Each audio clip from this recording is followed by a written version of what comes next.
আমার কোনো মানুষ ভালো লাগে না, তোমারই ভালো লাগছে কারণ তুমি পড়ি। ঢাকাই চলচ্চিত্রের রাজপুত্র শাকিব খান বাংলা চলচ্চিত্রে 25 বছর পূর্তি উপলক্ষে মেরিল প্রথম আলো পুরস্কারে রজত জয়ন্তী সম্মাননা পেয়েছেন।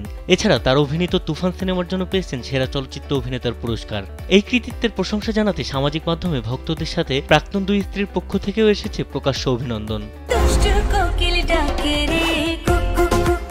দুপুরে শবনম বুবলী তার ফেসবুকে লেখেন, আমাদের চলচ্চিত্র জগতের সবচেয়ে শক্তিশালী megastar one and only Shakib খান।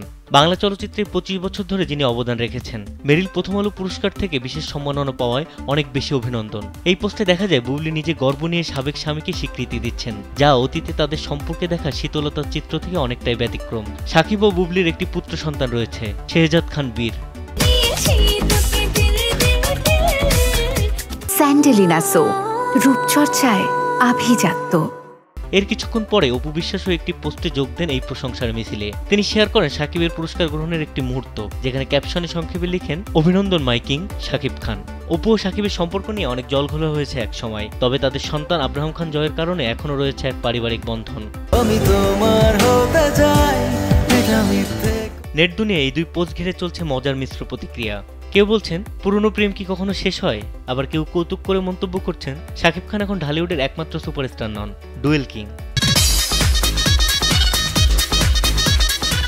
তবে এটা প্রথমবার নয়। শাকিব খানকে নিয়ে সাবেক স্ত্রীদের এমন উষ্ণ প্রকাশ সামনে এসেছে এর আগেও।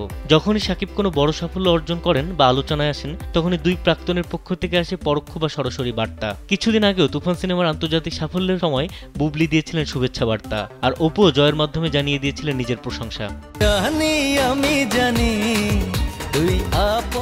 চলচ্চিত্র অঙ্গনের সূত্রগুলো বলছে, হয়তো সময়ের সঙ্গে সম্পর্কের তিক্ততা অনেকটা হালকা হয়ে এসেছে।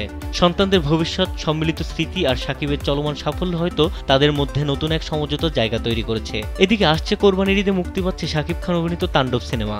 ইতিমধ্যে টিজারে পাওয়া যাচ্ছে দারুণ ছাড়া। ছবিটি পরিচালনা করেছেন রায়হান রাফি, যার তুফান ছবির জন্য এবার শাকিব পেয়েছে বছরের সেরা অভিনেতার খেতাব।